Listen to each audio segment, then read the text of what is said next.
I'm Debbie Huntsman. I'm the president of the National Women's Sailing Association, and this is the She Sailor Sea Story. NWSA, the National Women's Sailing Association, we create safe waters for women and girls to thrive in sailing. I am so stoked about the theme for today, wind, right? Not only because I have a farting unicorn hat on, but because, we all love the wind. And as we were chatting before the presentation tonight, she was talking about how much she loves the ocean. And it was so badass because she said, when I get older, I want to design boats. And then we were talking about the cool boats that she has in her mind, big yachts and stuff like that. And certainly as the sport and industry grow, I would love to see more women designing boats. So Victoria, I can't wait to hear your story. You get to take it away. Thank you so much. All right, so my story begins on a summer day at sailing camp. And so the wind was blowing really heavily, and the waves had white caps, and they were taller than my boat. And that morning, I had reluctantly launched my boat off land. I was trying to conceal my trembling hands and watery eyes, but despite all my efforts on the outside, I was still afraid on the inside.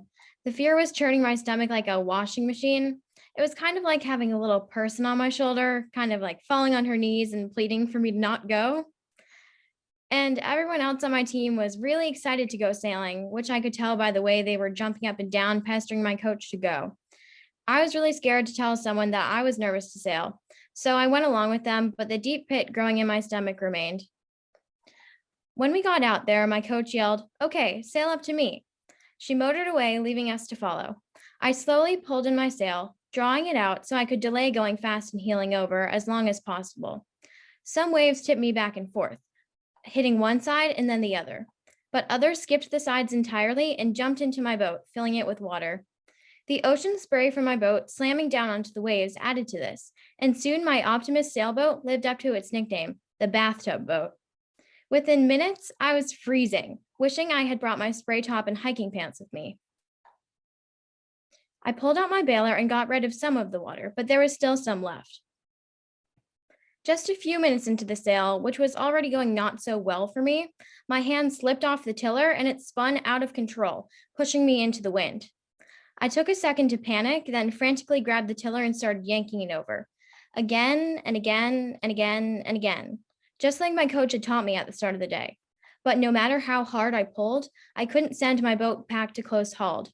The wind kept pushing my tiller, causing my boat to face smack dab into the wind, with me unable to get out of irons. I looked up at the ever-growing stretch of ocean between my teammates, and I gasped. Oh no, I need help, I thought. The wind was pushing me straight back at an alarming speed, back into the mooring field, with all the large boats that would cost a fortune to fix if even the tiniest thing were to hit it, something exactly like my boat. I started hyperventilating, and my mind quickly flashed to the future. I wished I was on dry land, and I wished that I was a better sailor that could handle these heavy winds. All this was happening while my tiller was banging around. I was being pushed farther and farther away from my coach and teammates. I desperately wanted to be like them. None of them feared the heavy wind. They were too busy enjoying themselves, as I could tell by the whooping and smiling that happened whenever I passed one of them. Needless to say, I was not doing the same back. Wait, my coach and teammates, they can help me, right? I thought. I stood up in my boat, shakily due to the waves that were rocking me back and forth, along with all the water in my boat. I waved my hands above my head. Help, I whispered, or at least it sounded like a whisper because the wind was drowning out everything I had to say. Help, I'm stuck back here, and I can't move. I need help. The wind whistled back in return, pushing me back in my little white boat. My shouts did absolutely nothing. My coach didn't move a muscle. She must have thought I would figure it out on my own, but that wasn't the case. I kept moving back. Waves with sea foam bubbling on the tips pummeled the sides, splattering me with water. I tried to jam my tiller over, but it was no use. The wind was too strong. I could do nothing but sit there, frantically pulling at my tiller as I was carried away by the current. Eventually, I managed to get myself back on track, and I began to catch up with everyone else. But then something else would happen, and I would lose control again. All I wished at that moment was to be safe and dry on land. Usually the water is a second home to me, but at that moment, all I wanted to do was get as far away as possible from the wind, waves, and water. I wanted to be inside and to not have to worry about capsizing or even getting lost at sea. I would even be okay with being called a landlubber. Soon, my coach finally saw my frantic hand signals and sped down to me. She gave me advice on how to sail better in the heavy wind and prevent water from getting in the boat, which I'm surprised I could hear between the waves that kept slamming boat into boat, the wailing wind, and my hyperventilating. The lesson, however hard it was to hear and understand, was valuable. It not only held tips and tricks, but also provided reassurance that I wasn't alone in facing heavy wind.